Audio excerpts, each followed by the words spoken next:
other things that people come up with, like cycle training and signage, as very, very low priorities. Sadly, those are the ones that are often afforded. My question is there any point having another walking and cycling strategy when one done 7 years ago has actually not been implemented at all? Thank you, Alec. I am familiar with that document, and it is a tremendous piece of work that pulls together a huge amount of data. It is quite focused on identifying the challenges, and it builds a great picture of the challenges across the district. Having spent all that time and effort putting that document together, I'm hoping that now we can spend time and effort on coming up with the solutions and specifically infrastructure. And I hope you might be able to stay because, as you probably know, David and Sarah later are going to be talking us through the strategy and hopefully where the infrastructure, how we can make that infrastructure happen. Just, Simon, is there anything you'd like to add to that from the officer perspective? No, really, just to echo what you said. I think the emerging document, the LC WIP document, focuses more on the solutions rather than sort of a broad brush approach as the 2014 document did. So, yeah, I think it is a step forward. Thank you. Oh, yes. Okay, thank you. Yes, if when we're speaking, we could get a little closer to the mic just to make sure that everyone can hear. So we are going to turn now to the cycling and walking strategy. I just wanted to say a few words. Transport is obviously the single largest contributor to carbon emissions, over 30%, and that's almost unchanged since 1990. In rural areas, it's far more than that, 45% in Gloucestershire, 54% in Stroud. So the widespread take-up of active travel has a tremendous role to play in dramatically reducing our emissions.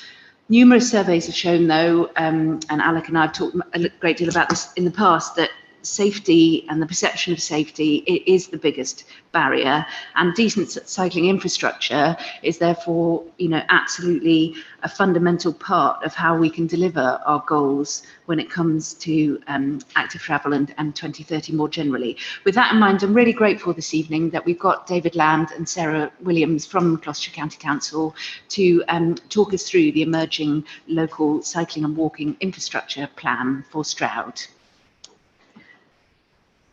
So if I could hand over to you.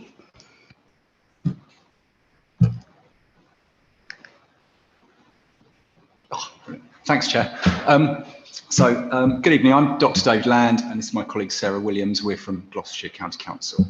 We work in transport planning, and one of our remits is to develop local cycling and walking infrastructure plans, or LSWIPs. I'm going to call them LSWIPs.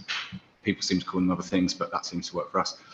So we're here to give you a brief overview of how we've got to the LSWIP we've got to in Gloucestershire, and then we're going to talk more specifically about the Stroud one and where we are with that. So I think it's clear this is a plan rather than a strategy. I think we've done quite a lot of strategizing over the years, and I think certainly even in the County Council we're getting fed up with more strategy. So let's get some plans and let's start talking about what we might be able to do in the future.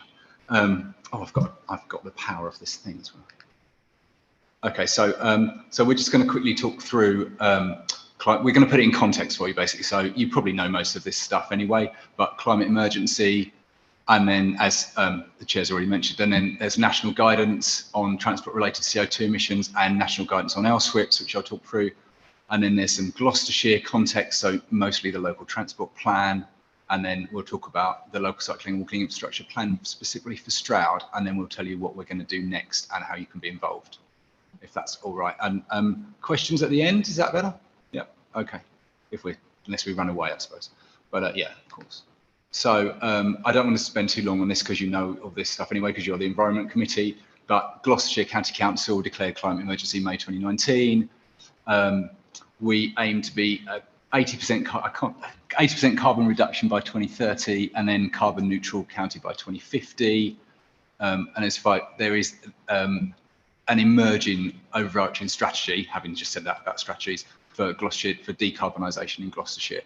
So I'm going to not hang around on these slides particularly. So in terms of putting LSWIPs in context, So there's quite a lot of national guidance around about cycling and walking at the moment. So there is the decarbonising transport strategy, and I'll mention that very briefly on the next slide. Last year in the summer, a document called Gear Change was put out by the Department for Transport, or DfT, as I'll call them as we go on, which sets out really, for once I actually agree, it's quite a bold vision for what cycling and walking should be, specifically as a form of mass transit, which I think is really an interesting take on cycling, and we're quite keen to support that. So on the back of Gear Change, which is kind of the vision, I suppose, there's Local Transport Note 120, which was referenced earlier, which is much more nuts and bolts about how you should do cycling infrastructure, what it should look like, issues of segregation and other things that I suspect people already know. But if not, I'd encourage you to read that document. That's quite interesting, and it's quite forceful about the kind of cycling infrastructure that should exist. And I guess for us as a county council and a highways authority, where we particularly see the pinch on this is that if we don't conform to LTN 120 properly, then we won't get funding for other things that we might like to do. So there isn't, and I don't mean across everything we do, but there's certainly from government a very strong steer that we will abide by what's in LTN 120 if we want future funding. There's some good practice guidance on local cycling walking infrastructure plans as well, which we follow. And again, the government are very clear that if we don't have an LSWIP in place, then we won't be able to apply for funding, for future pots of funding. So it's in everyone's interest to make sure we have LSWIPs in the right places, covering the right parts of the county. And obviously, Stroud is one of our first ones. So I think I would say overall, they're all pretty ambitious plans, to be honest. But we need to be compliant with what DfT have said in order to, so that we can bid for funding to put some of these plans in place. So very briefly on this, the government's decarbonising transport strategy has got 6 strategic priorities, one of which we've circled here, is the accelerating modal shift.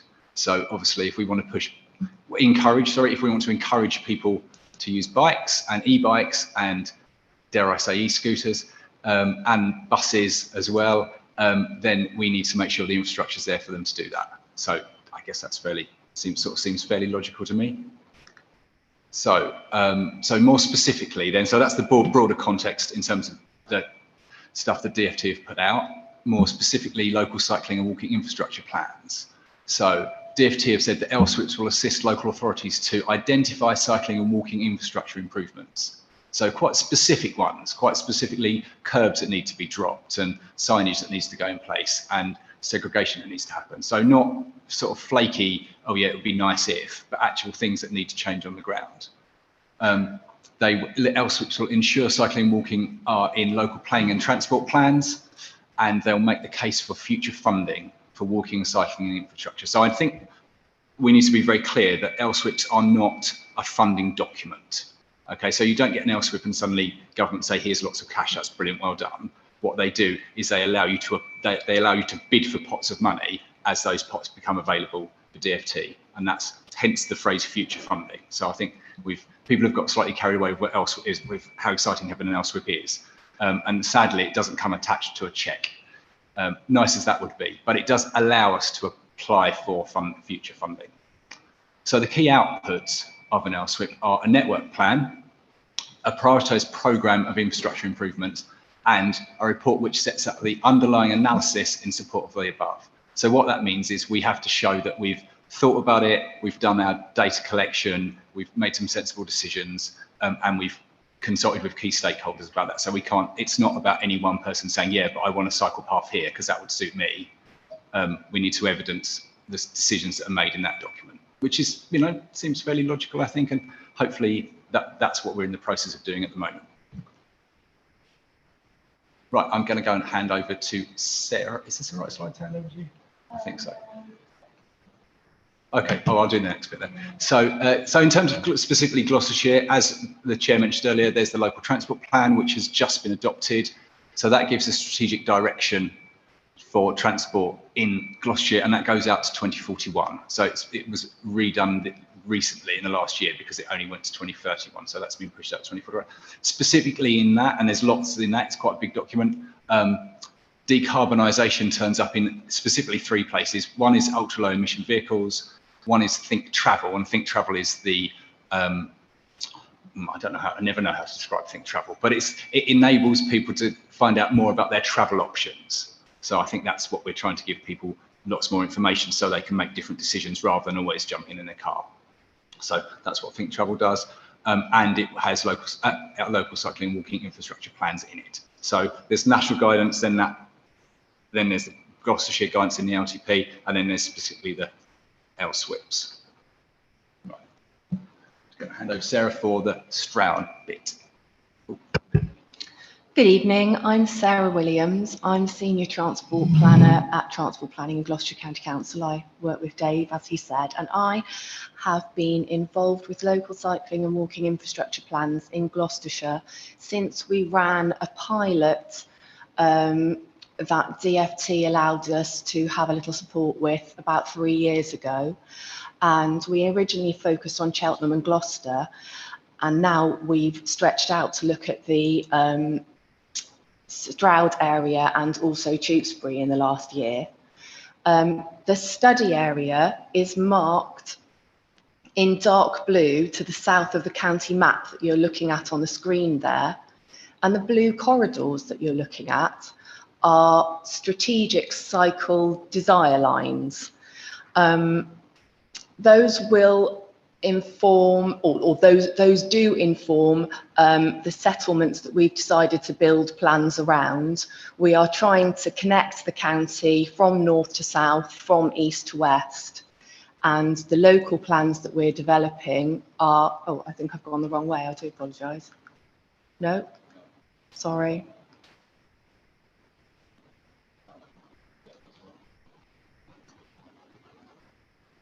So the local plan that we've developed in Stroud identifies key walking and cycling routes that we've built into a network, and I will show you how those networks have begun to evolve in the area in just a moment on the next slides. They are a very high level inventory of improvements. So what we've done is identified the journeys that people have told us they want to take, what the key origins and destinations are, and then having had the barriers identified to us, tried to bring forward some solutions to deal with those. And as Dave said earlier, the idea of doing this is to support future funding applications that we will then make to central government when funding pots become available. So this map zooms in on that study area that we looked at earlier, and the reason this study area has been agreed is because with anecdotal evidence that we have received from members of the public, feedback that we have received from councillors through consultation, and also using some of the data sources that are available to us, we are aware that people want to travel between Stonehouse and Stroud in particular, that access to the more strategic road network is also a priority, so the A419 reaching out towards the A38, but also connectivity out towards Chalford and down towards Nailsworth are important. This slide is a graph showing you cycling travel patterns across the county. You'll see that the urban centres, Gloucester and Cheltenham, where we focused our original plans, have much higher than average cycling numbers. The black dashed line is average for the UK. And in Stroud, as a district, cycling levels actually fall below the national average. But in Stroud to Stonehouse, they are above. So that's more evidence that there's a really important desire line there and a lot of cycling taking place already in the area.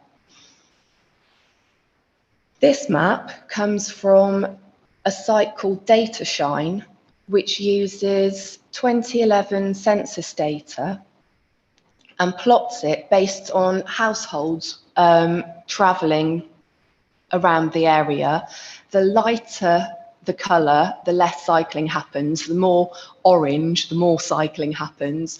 So you can see that broadly cycling is occurring within the towns and between them. And as we get to the bottom of the valley, and again that corridor from Stroud to Stonehouse, cycling levels increase. This map shows you cycling travel patterns, again based on 2011 census data. But in this case, this map has come from a resource called the Propensity to Cycle tool. And the corridors that are darkest or thickest are representing the corridors that are most used. And you can see that both those maps are representative of that study area that we've picked out to look at. This also comes from the Propensity to Cycle tool. There are different scenarios that we can use in the tool, and one of them is called the Go Dutch scenario. And what the Go Dutch scenario is it's an example of the types of the cycling levels we might achieve if we were able to invest in our cycling network the same sort of funds that have been invested over decades in the Netherlands. And it does take account of topography as well. You can see again on those corridors, the darker they become, the more propensity for cycling exists. So yet again, we see evidence between Stroud and Stonehouse in particular, very high cycling levels could be achieved. Also reaching down to Nailsworth and out to Chalford there as well, there's a huge propensity to improve and increase cycling in the area. And again, travelling west on the 419 out towards the A38. This map is very similar, but it shows you propensity for cycling with e-bikes. And if you, just hop between the two, you can see that with the e-bikes, the more rural areas obviously get quite a bit more propensity for cycling because of the scope for cycling in the hillier and more far out regions away from existing infrastructure. So this is the network that we used in our consultation when we spoke to key stakeholders in the area. We identified primary and secondary cycle routes. Primary and secondary cycle routes are DFT terms in the Local Cycling and Walking Infrastructure Plan guidance. A primary cycle route is a route that accesses a key service centre. So for example, a town centre where historically we would expect to find lots of shops and services. The secondary cycle routes are accessing things outside of those key service centres like employment, education, healthcare, those types of things. And we put these corridors forward for comment from the people of Stroud. And with the feedback, we amended it slightly to upgrade some of the routes and to include some additional corridors. And these are the corridors that we have then taken away with knowledge now of their barriers from local people to put together some proposals for how they can be improved. With walking, we looked at the key destinations to and from the centre of Stroud, so out towards the hospital, over towards King's Cross, where there are lots of educational establishments. I can't read the slide from here, sorry, I have got a slide close up if I can see what's set on there.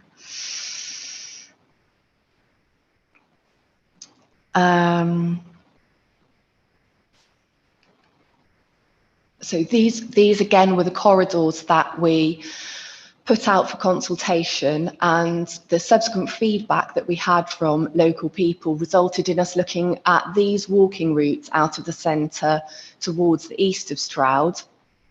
As you can see, they reach out towards the hospital there and two of the key residential areas.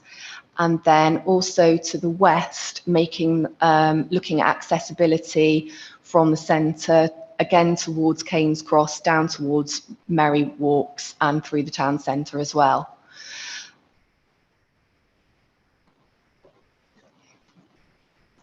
I'll hand you back to Dave. Thanks, Ed. So just to conclude this, because we don't take too long, we are at a stage where we're hoping that Sustrans are about to, no, we're not hoping, sorry, we're negotiating with Sustrans, they're going to come review the LSWIP. So I think we thought it was really important to try and get somebody like Sustrans involved, because, you know, they're responsible for the National Cycle Network. They are very keen on, obviously their job is to promote cycling walking, so we want them to come and have a look at it. And they've got some DFT funding to do that. So that's where we are at the moment. We're just getting the final stuff, boring admin things to them. So we'll be able to get them looking at that very soon. After that, I'm sure there'll be changes because of Sustrans input. Then we'll move to internal sign-off from GCC's perspective. So that will have to go to our council, our lead cabinet members, and then we can come to districts for some more chat about how we might want to improve it more. So I guess the key message here is it's not a done deal. It's not written in stone. We're very happy to keep talking, keep improving it. Yes, I'm saying the right things. Yeah, good. Okay. So we're not sort of presenting you with a final fait accompli about what else your LSWIP, our LSWIP should look like. And then eventually we'll publish it on the website, and then we can start to use it for funding, which would be quite exciting. And just to finish on this, we do not as much as I'd like, but a fair amount of trying to think about what future transport might look like. And we work on quite a lot of these different things. We don't work on airships, before anyone calls me up for that. But I think we need to think about an LSWIP in terms of context of what new modes of travel might be. So we've seen the e-scooter trials in Cheltenham and Gloucester, which some people love, some people are less keen on, but I suspect that means they're going to be around. E-cargo bikes, which could be very useful around here. I know there's a bike drop, I think, in Stroud. Bike drop trying to do cargo bikes, and they've got some electrics as well. So that's definitely a growing space, which is quite interesting. Obviously, we're looking at ultra low emission work, so electric buses and charging points for electric cars and electric trains, mass transit. So I think, you know, potentially it's quite exciting. I think we get lots of people in transport get quite excited about the new stuff, which is good. So we're going to finish there. Thank you very much. Thank you very much indeed. Now I'm going to throw the floor open for member questions, and I think Councillor Tipper, you had one. Well, questions and statements, I suppose, if that's permissible. Well, it's far from a done deal, and frankly, some of the thinking, it strikes me, some of the cycle routes, for instance, are all the flat routes. As a county councillor, I didn't see Dursley mentioned, Barclay, Burton, those areas mentioned in terms of either cycle routes, which is pretty obvious why, and frankly, I'm thinking about bus routes as well, but very poorly served. And so there's a lot of thinking. I was part of the local transport plan at county. So basically, there's a lot of thinking to be done and not even considered. One of the things I also raised 3 years ago is that the future use of push bikes and their provision for the storage or protecting the bike when they arrive at where they intend to go. For instance, I showed a photograph of Malmo railway station, 3,500 bikes outside the station every day, and they provided for it. So what I'm trying to say is, has anybody started talking about where those are going to go? Frankly, I raised the issue about flat routes. Cyclists, it's widely acknowledged now that all the moans and things on Facebook are all about following cyclists up hills. So when the cyclists decide to ride up them, especially when they do it 2 or 3 abreast. We also need to differ between cycle routes with regard. Somebody interrupted me. No, we're just wondering if you could come to the question, because this section is actually for questions to David and Sarah. So are you coming to a question? Well, I think one of the main differences is going to be, I'd like to think that the difference between cycle routes that go to and from work and to and from a pleasure. And presumably, when if the thinking goes the way it should, it'll be to combine two of them before the sort of real leisure flat routes are decided. So anyway, pick out of that what you want to turn into a question or a statement. But Yeah. I think there's a lot of observations yet to be Perhaps made. we could we pick up actually Councillor Tipper's point about this is obviously Stroud focused, and perhaps you could say a few words about the rest of the district and when we can expect to see LSWIPs that cover those areas too. Certainly, we've got a programme to deliver plans across the county rolling out over the next few years, and we're actually hoping to be looking at Cam and Dursley imminently. It's on our programme to do next, so we're not only looking at that study area in the district, and we will of course be looking at the corridors that I mentioned at the beginning, the strategic corridors to connect those settlements. So we do intend to look more broadly across Stroud and to also involve the hilly bits. Thank you. Councillor James, I think you were next for the question. Thank you, Chair. I do have a few questions, but I'll go with the first one. It does sort of pick up on the point from Councillor Tipper there. Can I ask about the proposed greenway from Wootton Ward, and which connects Wootton Kingswood to Charfield, and the time frame, and are we looking to extending into that area, and the time frame for extending into that area, please? Can we get back to what you've and speak to our colleagues, because that's not a bit that we work on. So our colleague in transport planning can get you. So if you drop me a line or somebody makes a note of that, can I get an officer to drop me a line about that, and we'll get an answer for you? We can pick that up. Yes, Councillor Mossman. Thank you, Chair. I've got two questions, if I may. Firstly, rural bus routes. As we all well know, that the cars are the biggest polluter, and yet we're cutting back on the rural bus routes.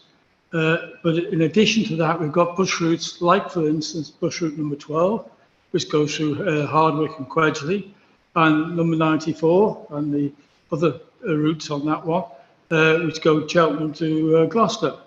Now, those routes have been accelerated in the sense that at 10-minute intervals. Now, okay, that's all right from the point of view of the peak hours, but surely it's not necessarily an off-peak. And if you look at those buses, the majority of them are going around empty. Now, the money that could be saved on that, if it was rescheduled on a sensible basis of what the need is, could be spent on rural bus routes, which are desperately needed. And I'd like to hear your comments on that, please.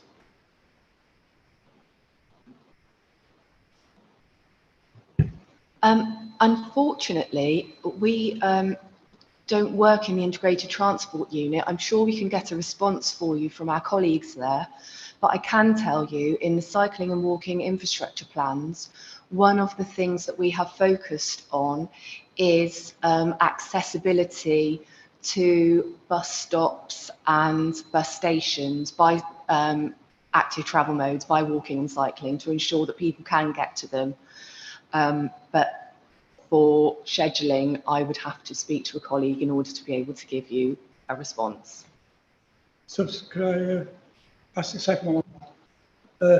Yeah, I understand that, but it is a GCC situation. And on the two graphs you put up, one was about the bus routes, and the other one was about the pollution. So, I mean, the two things tie in very much indeed. If you've got bus routes which are being wasted, quite frankly, which they are and have been for many years, if those were cut back down, more money was that money was placed into rural, and I know it may not be your specific, but it is GCC's situation, then we could cut down the amount of car journeys which people in rural areas are having to do to take children to school, doctors, etc., etc. So, I mean, if you can't do it, can I please ask you that you can take it back to GCC, so that maybe somebody from GCC could address this committee in future to actually answer those questions. So, a subsequent question, if I may, Chair. Yeah, we've got quite a few questions, so do you mind if we do one each perhaps and then come back? And I'm conscious that David and Sarah have come to talk about cycling and walking, so if we could try and stick primarily to that. Okay, lovely. So I think Councillor Kay, you were next.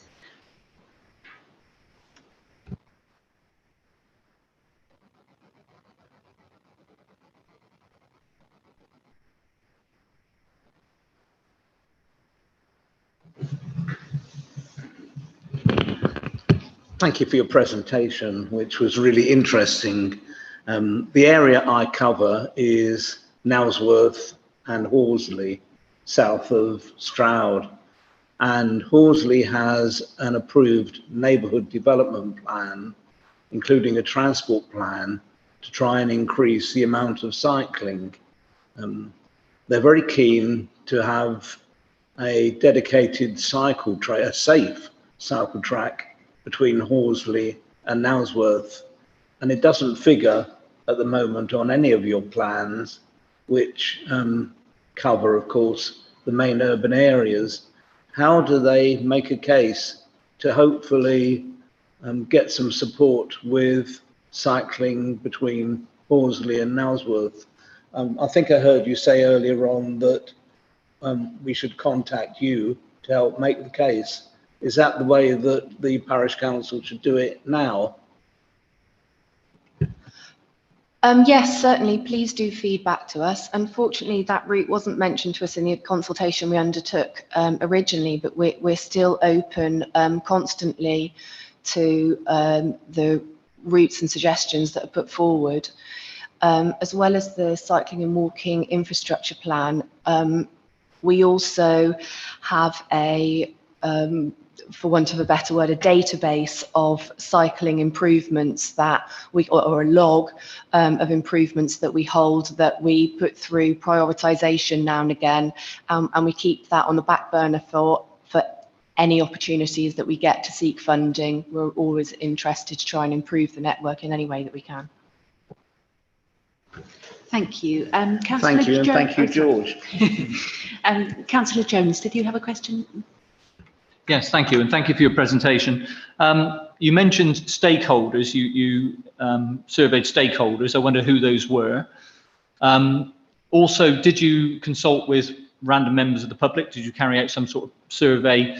And for both of those, is that information available, and where will we be able to find it? And another one, kind of attached to something that Councillor Mossman said, and I think Councillor James said, the public transport alternatives. Have you any idea what percentage of journeys, and it does respond to the question, the public question earlier as well, what percentage of the journeys are actually taken on public transport within the district, not just the narrow area you looked at, the whole Stroud district? I can't tell you for Stroud specifically what the public transport figures are, but I know as a percentage of traffic on Gloucestershire roads, they are very low. They're around 3%. In terms of the consultees, thank you for bringing that up. I probably should have mentioned earlier that there were members of the public that we contacted. There were local interest groups such as Active Stroud and forgive me, I can't remember the name of the other one at the moment. We contacted some of the parish councils, and in fact, when it came to undertaking the audits of walking routes, the Stroud Town Council sent a member out with us, and a member of the public also came with us. We are actually still in the consultation process.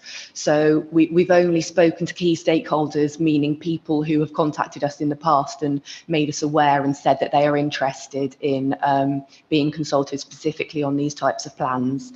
But we do intend to share the plan more widely once we've got all of our proposals together and have been through our review process with Sustrans. Thank you. Councillor Layfield. Hi, that's hard enough. Thank you for your presentation. It's really informative. I know there's an urgency there about providing means for people to get to work and to travel and to commute. And this plan's focused very much on those flat commuter routes. The ward I represent is Robborough. It's a very hilly part of Stroud. And actually, I know cyclists themselves love hills. And I wonder what work's being done to encourage leisure and tourism as part of active travel, and to bring down those barriers to travel, to cycling, that many people feel when we've got busy, small roads with large vehicles travelling up and down them. I'll go first and then I'll hand over to you. So I'm about to cycle up Robborough Hill when I go back. So yeah, for some reason we do seem to like that. But then I live at the top of the hill, so I guess I don't have a lot of choice. So I think hills are a really big barrier. And if we look at, sort of local, so nationally we look at what barriers to cycling, we talk about perceptions of safety. So that, and one of the solutions to that is segregation. If we've got enough space, which we find everywhere, have we got enough space? Are we willing to take some space from road users? They don't seem to be very happy about when I suggest that. So there's lots of negotiation has to happen in those things. In terms of hills, it's a good question. I don't know if we've, other than people saying, well, e-bikes are the solution to hills, which I guess they are, but my wife has an e-bike. I think she has one because she has to ride uphill. So I think you're right. I don't know if we specifically are doing any work on hills. I think that's a fair question. And I think we'll have to take that away and have a think about that, because, topography is obviously an issue for us. And Sarah put the chart up earlier about e-bikes, but I don't know if there's other solutions that we could think about, but I don't see why not. I know we've started to have some I'd rather this wasn't written down particularly, but some chats about whether we can get buses that could take bikes. So we could put bike on the back of a bus, for example. That's an open chat. There's no more than that. It's not really something to be documented particularly. Not that I'm trying to hide anything. It just hasn't gone anywhere yet, but I think it would. So that means we are having to have more conversations with operators, because obviously with the county council, but Stagecoach do most of the buses locally. I think at least 80% of buses in Gloucestershire are Stagecoach. So that's us trying to have some chats with them. So I'm sorry it's not a very full answer, but they're good points, and certainly we'll take more of them on board. Thank you. In addition to that, the Think Travel team at Gloucestershire County Council, it's part of their remit to educate and help to identify and work with the perception that people have of safety, etc., and to encourage people to go out and try cycling. They also are responsible for running the Bikeability scheme, where we go into schools and train young people, which is also open more broadly to the public. But that does exist within the local authority, yes, and we do try to address that through the Think Travel programme. Thank you. Councillor Brown, did you have a question? Sorry, I'll come back to you, Councillor James. Yes, please. Thank you both for your presentation. Concerning the plan, the cycling plan as it actually exists at present, is there in it, or as a result of it, any estimate of the percentage increase in cycling that you would expect if the plan is put into effect? And corollary to that, any estimate of what reduction in carbon emissions that would entail? And if I may just throw in also, when will this plan be available for us or the public to see? In terms of, sorry, just try and work my way through the different parts of that question. In terms of availability, we haven't shared it yet, simply because we're awaiting the opportunity to have it reviewed by Sustrans. And as soon as that's done and we ensure that, which we hope we already are, completely LTN 120 compliant, then we can share it with our own councillors and make it more publicly available. So I would say towards the end of the summer, we'd hope to be able to give that to you. I'm so sorry, can you repeat the first part of the question? An estimate of the percentage increase in cycling that would result if the plan as it exists at present is implemented, and also what carbon emissions reduction that would result in. Got it, thank you. The only percentage increase figures that we have are from the slide where I showed you the propensity to cycle tool estimations. What they show is that with heavy investment, we could, there is enormous potential for cycling all across Gloucestershire and hugely in Stroud, and particularly in that study area that we looked at, and that there is opportunity to increase cycling tenfold. Across the district, on the graph that we looked at, it shows cycling at around about 3%. It could be increased to 30%, certainly in the more densely populated areas, you know, around the towns. As for the carbon reduction of that, I would have to go away and investigate. I definitely don't have those figures off the top of my head, I'm afraid, but I will respond to you on that. Thank you. I've got a question from Councillor James, another question from Councillor Mossman. Is there anyone who hasn't asked a question yet who wanted to? No. Okay, so I'll go round. We should start with Councillor James. Sarah, thank you for mentioning education. It's at the core of what a lot of what I do. Then my next question is really just sort of stuff that goes around.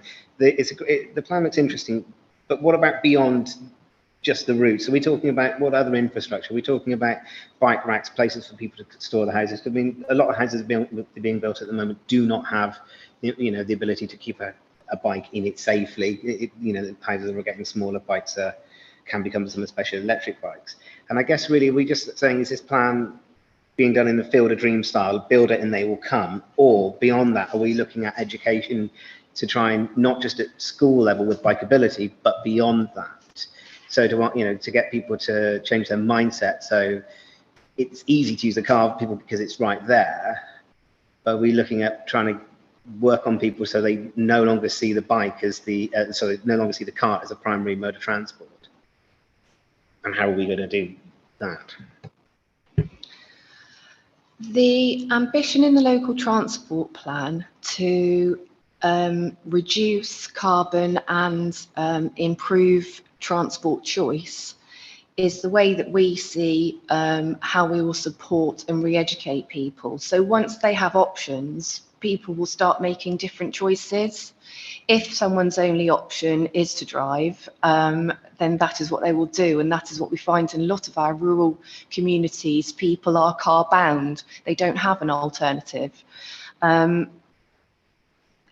Harking back to Think Travel, that is part of their remit, again, to re-educate our community, to show them that there are alternatives to just using the private car. And in terms of infrastructure itself, we can only look at what goes on the highway. We don't have an impact on, well, we don't really have an impact on housing developments or the funding that might come forward for people to have that type of infrastructure at home.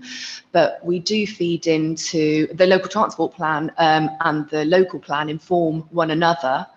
And the infrastructure that we're looking at is not just dealing with the physical barriers that exist on the highway, but also providing the cycle parking that people need, looking at connectivity and transport interchange hubs. So giving people the opportunity, for example, to cycle to a bus station where they can then do a longer onward journey that might be too far for them to do by bike. So we are looking at that more broadly, and we are considering the end of the journey and what people need when they get there. I hope that goes some way to answer your question. Thank you. And then if we give, I'm conscious of time, if we could have Councillor Mossman, did you have another question? Yes, thank you, Chair. Obviously, everybody is in favour of cycling. That's not in question, taking people off the road in cars. However, I'm a bit concerned about the your assumptions as to how good we can get. If you look at the chart you put up, I mean, Cheltenham, Gloucester, flat, basically flat ground. Netherlands, very flat indeed. The areas which obviously are not doing so well, Stroud, Cotswolds and Forest of Dean, are just the opposite. And whilst, with respect to my colleague there, dedicated cyclists, yes, love hills, but the normal person who's maybe we're trying to get onto bikes rather than into and off cars is unlikely to be in that circumstance. Are we considering that maybe we should be giving some incentive to people that live in areas like hilly areas, for instance, on electric bikes or what have you, so we can get more and more people onto the road, onto bikes? Thank you, Chair. I think that would be absolutely wonderful, and I hope that the central government will give us the opportunity to provide that financial incentive one day.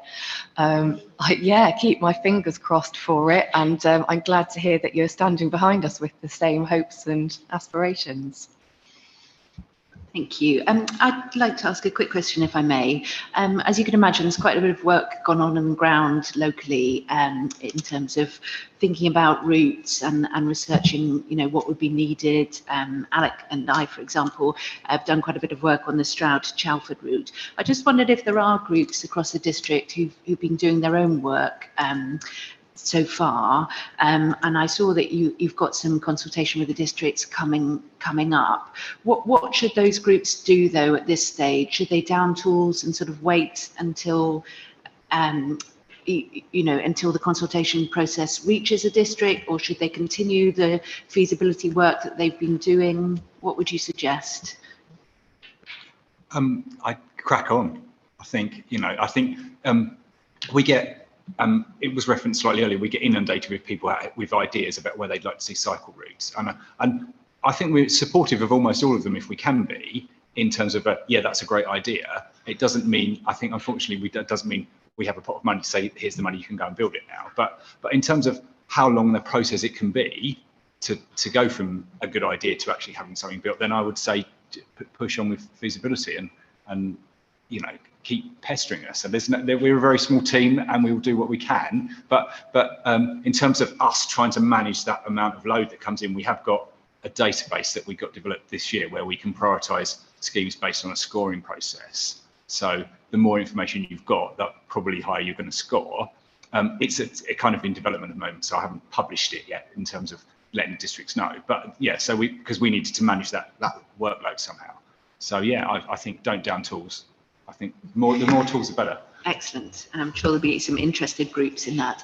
Now, I final question from Councillor Smith, and then I think we should move on to our next report. Just a quick one from me. Thank you both for your presentation.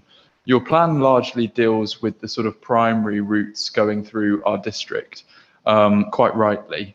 But I wondered, is there an opportunity for your team to look at those tertiary or filler roads, which affect an awful lot of people sort of getting onto those primary cycling routes? I know we've got a representative from Rodborough Parish Council here, and I know they've done some work on quiet lanes and would like to produce more quiet lanes. I'm aware that would require most probably a traffic regulation order, but is there a way that your team could help sort of get quiet lanes and those tertiary filler roads into your plan? I think the opportunity that possibly exists is that if we're aware of those quiet ways, we can identify them within the networks, at which stage they become part of the planning process and are then able to inform decisions that are taken going forward. So, for example, when development plans come forward in an area, the development management team would be able to see that they'd been designated as quiet ways. That seems to me the logical way for those to fit into the plans that we're trying to develop. Thank you. Thank you. Thank you, members, and thank you very much, David and Sarah. You're welcome to stay if you'd like to, but I think at this point we'll move on to the report from the Senior Neighbourhood Planning Officer. So, Simon, if I could hand over to you. Thank you, Chair. So the scope of a cycling and walking strategy for the Stroud District was agreed at Environment Committee in June 2017 with the aim of directing an allocated £300,000 cycling and walking budget towards identified cycling projects through match funding and opportunities identified with other partners and stakeholders. Since 2017, funding from the cycling and walking budget has been allocated on an ad hoc basis focusing on projects identified in the scoping document and on identified deliverable projects. This initial budget has been all but allocated to projects throughout the district, as outlined in section 2 of the item report. However, a further allocation of £200,000 was agreed at full council on the 25th of February 2021, following a request from Environment Committee in autumn 2020. Colleagues from Gloucestershire County Council have just presented the emerging Stroud Local Cycling and Walking Infrastructure Plan, which has hopefully given members a good overview of the purpose and focus of the plan. It's felt that the routes identified in the LCWIP have responded to feedback provided during consultation and complement those identified in the adopted Stroud District Local Plan and the emerging pre-submission Stroud Local Plan Delivery Policy EI13, which look to protect and support walking and cycling routes within the district. The Stroud LCWIP only covers part of the district. However, in terms of potential to increase active travel and contribute to a modal shift in transport by removing barriers to cycling and walking, investment in the cycling and walking infrastructure of this area has the potential to reach a large section of the population and link some of the major settlements and employment centres within the district. By supporting the Stroud LCWIP and the production of further LCWIPs for other parts of the district, and through our continued work with relevant stakeholders, the District Council will be taking a strategic and comprehensive approach to delivering a sustainable cycling and walking network throughout the district. An important aspect of the Stroud LCWIP document is that it provides deliverable solutions to providing a cycling and walking network, which in turn provides a good basis on which to bid for further funding to help implement the schemes. It's now recommended that the Council supports the emerging Stroud Local Cycling and Walking Infrastructure Plan and works with Gloucestershire County Council in the production of further LCWIPs for the district. It's also recommended that the Council continues to support the funding of walking and cycling infrastructure projects identified in the local plan and the local transport plan, and that authority is delegated to the Senior Neighbourhood Planning Officer in consultation with the Head of Planning Strategy, Director of Place, and the Chair of the Environment Committee to allocate funding to projects which are consistent with the above plans. Thank you. And we now have the opportunity for questions. If we could stick to questions rather than debate, that would be great. Do we have any member questions for Simon?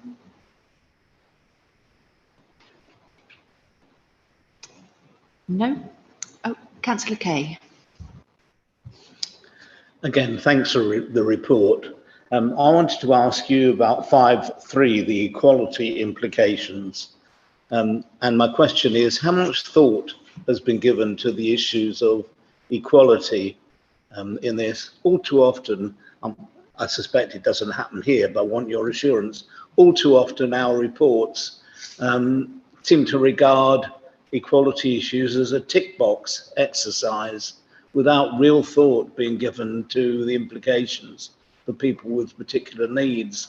So can you assure us about how much thinking has been given to equality implications here?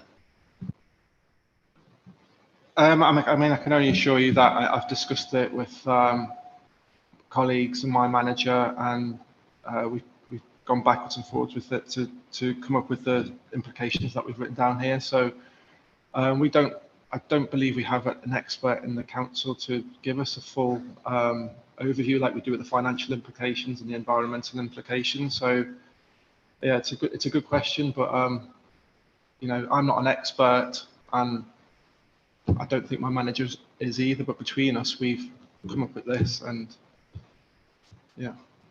So with respect, the answer is none. No real work has been done on it. Apart from ourselves considering it, but I mean, like I say, I'm not going to say I'm an expert in that area, so. Yeah. Brendan, would you like to say something?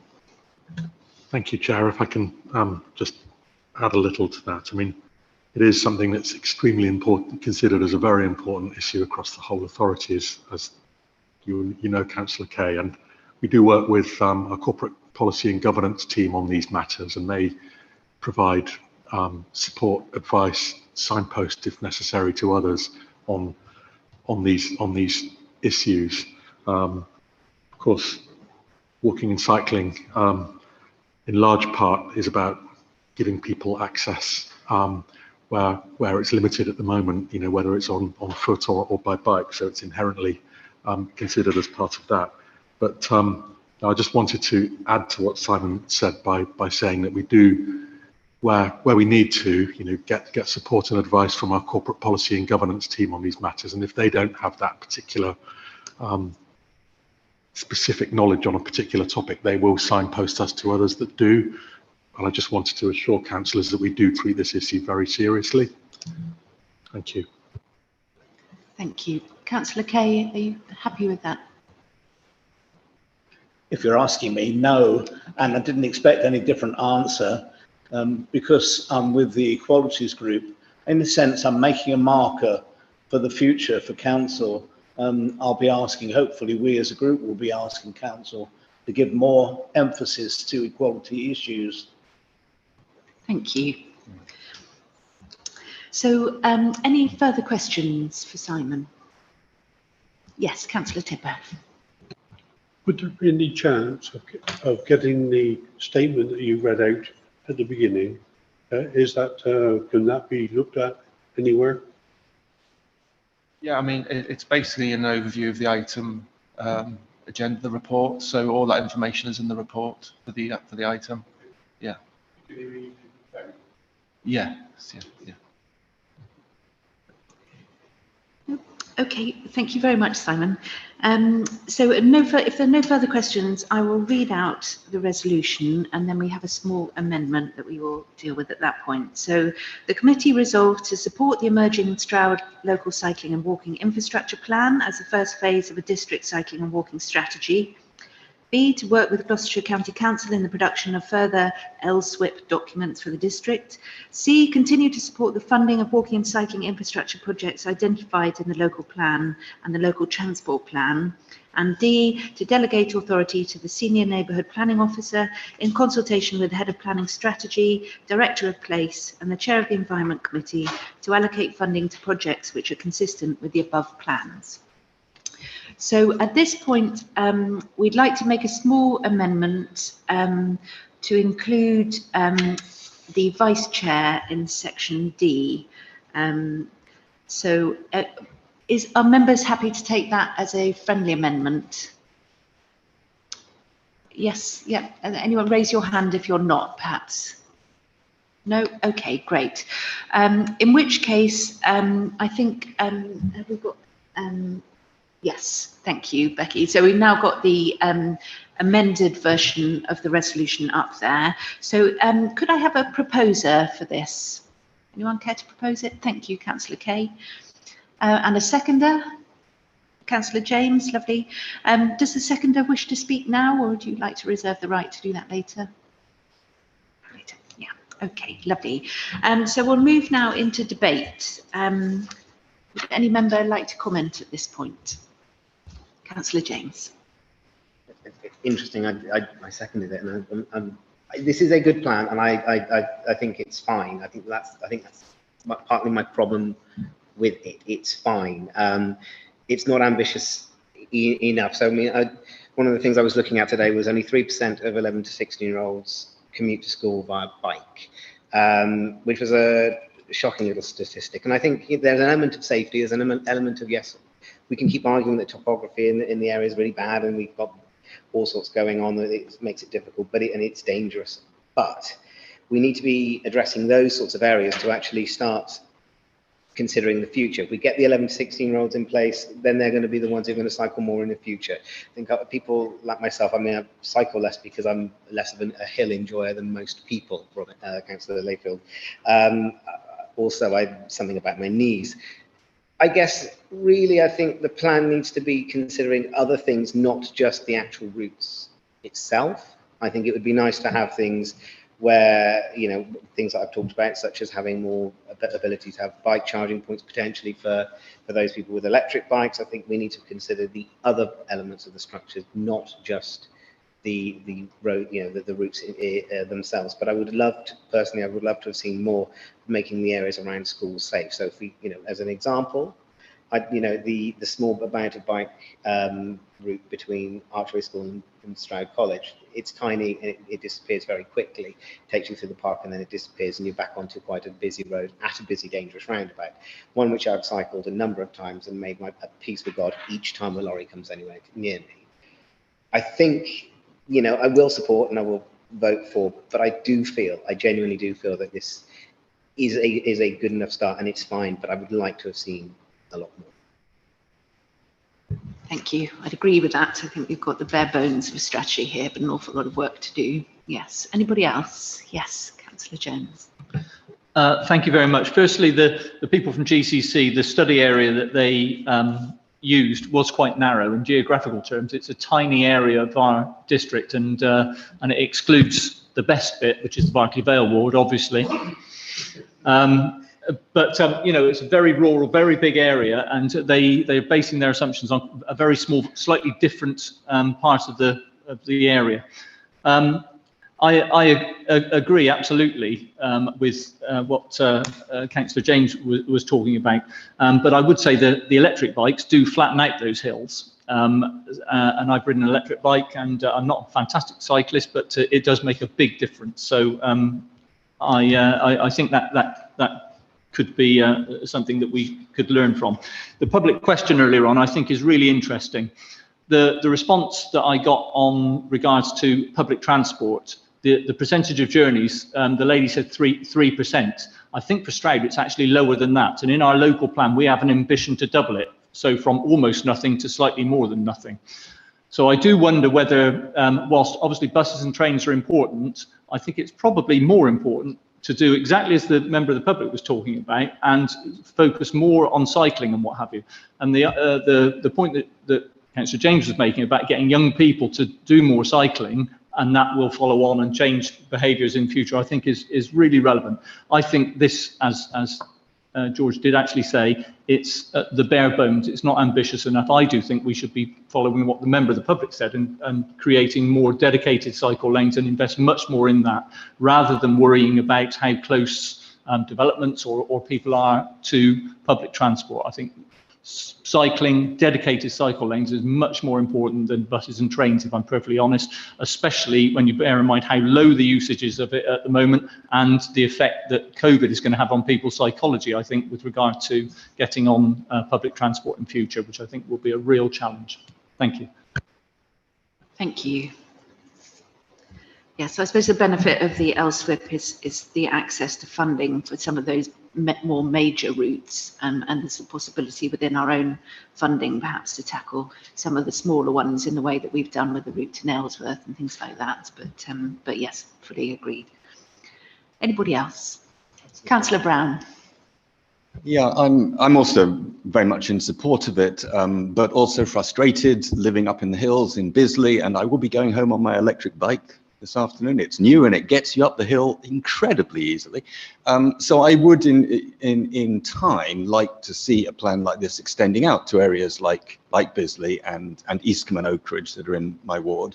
And indeed there are parts of my ward, just for an example, between Bisley and Eastcombe, for example, kids live in Bisley, go to school in Eastcombe, that's fairly flat, so a separate piece of cycle way between two places that might not even in the first place be connected down onto the main routes in the valley would be something good for us. However, I recognise that population up there is relatively small, and the plan as it is a sort of spinal plan between the main areas of population makes sense, extending perhaps up the hill to Bussage and Chelford where there are substantial populations.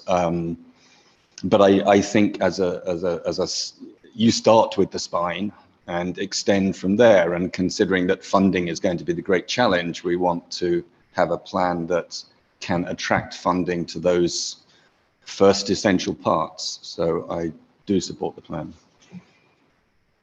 Thank you. Councillor Layfield. Thank you, Chair. I support this proposal. I think it's great that we're actually actively engaging with cycling in this way.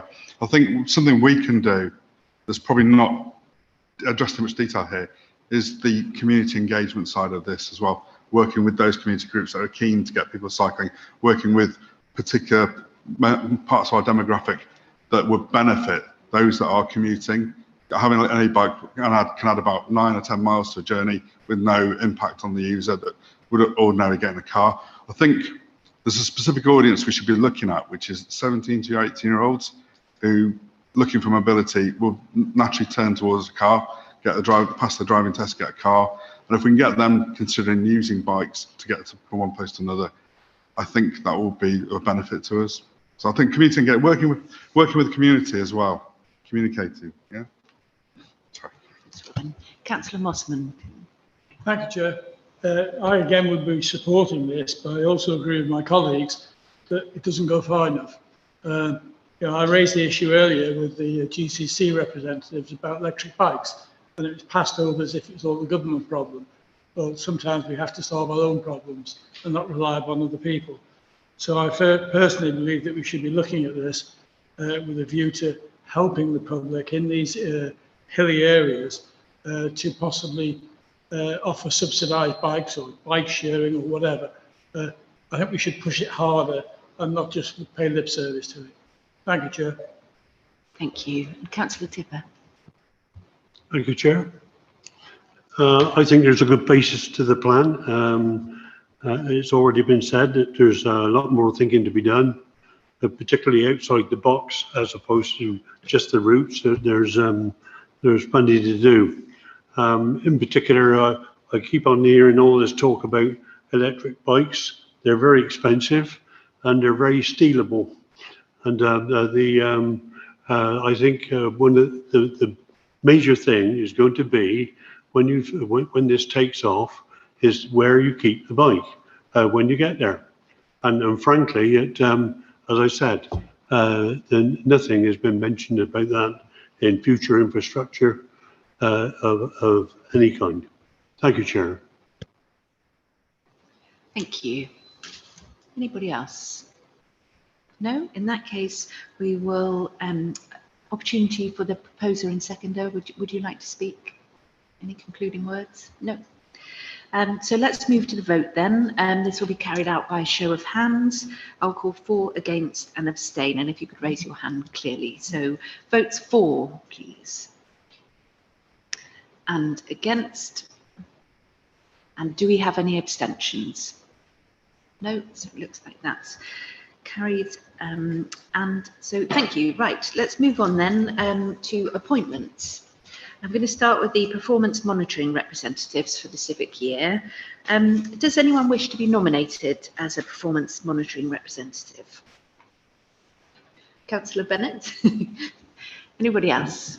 We've got two representatives needed, so anybody else interested in taking the other post? Councillor James? Yeah, okay, lovely, thank you. So outside body, yes, certainly, okay. Last year, I think Councillor Hayden Sutton was one of the members, and I don't think he was at the first meeting last year, but he subsequently said, yes, I want to be. Do we know whether or not Hayden does want to be a performance monitor?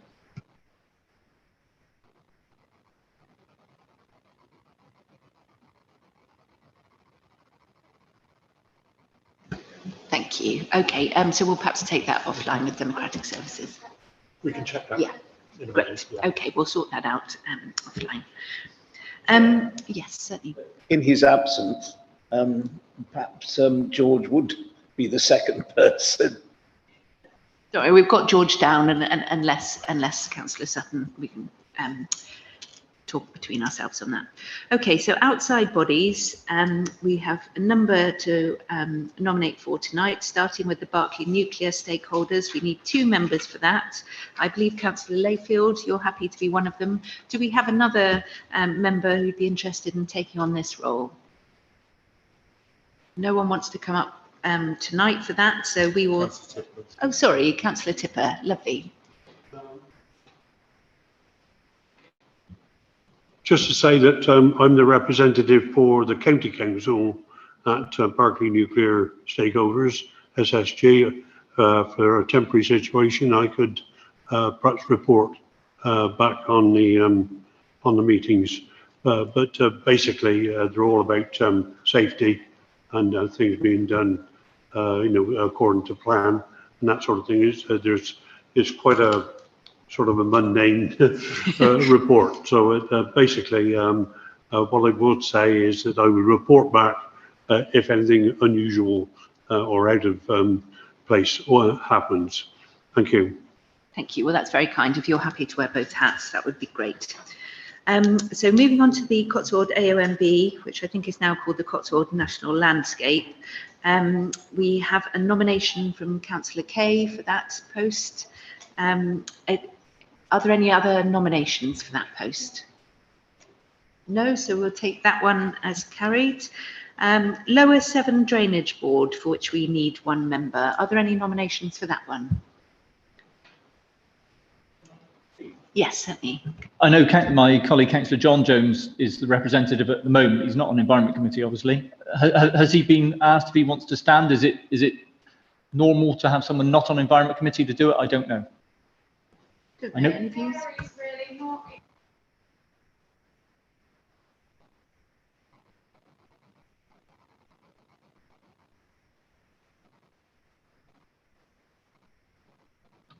I'm more than happy to do it, but I wouldn't want to step on John's toes because I know he's been doing it a while. He knows quite a lot about it, and I think he enjoys doing it. So if he doesn't want to do it, I'm happy to do it on behalf of this committee, but I don't want to push him out if he's still enjoying doing it. Okay. Well, perhaps we could pick that up with Councillor John Jones, and then, as you say, if he doesn't want to do it anymore, then Councillor Hayden Jones can pick it up. Right, so Minchin, Hampton and Rodborough Commons Advisory Committee, for which we need one member, and I believe we have a nomination for Ashley, Councillor Smith. Any other nominations for that one? No, so we'll take that one as carried. Stroud Regeneration Committee, nomination for Councillor Layfield. Any other nominations for that one? Great, no, so that's you, Robin. Stroud Valleys Project Board, we have a nomination for Councillor Brown. And any other nominations for that one? I perform that role at the moment. I'm happy to continue doing it if we're allowed to have two members, but if Councillor Brown is keen to take my place, he's more than welcome. Okay. Do we have any information on whether we can? Check whether or not they're happy to have two reps. One, but if it's 8, then we vote. Okay, so how would we proceed on that? Would we vote now, or would we just take that to the next committee? Okay, great, if you're happy with that. Yeah. Chair, can I just say, I mean, I didn't know that Councillor Jones was already in that role, and you say you're more than happy. If so, I'm happy to take it, but I don't want to tread on your patch. Perhaps we can. I mean, it's a fantastic organisation. I've been representing it for a year, and I quite enjoy it. It's a great organisation, but I won't argue about it. I'd like to carry on doing it, but if you're keen to, I'm happy to stand aside. Okay, thank you. I would like to, because I've had some involvement with them already, and I'm interested. Thank you. Okay. Well, we will look into whether they can take two anyway. Right, okay, and finally the Rural Suds Steering Group, for which I'd like to nominate myself. Anybody else like to do that one? No, great.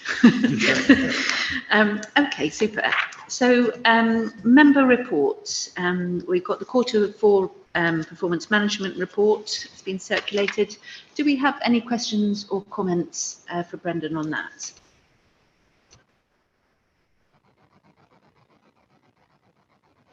No, it looks like you're in luck. Okay, well, thank you very much. I don't believe we have any member questions at item 8.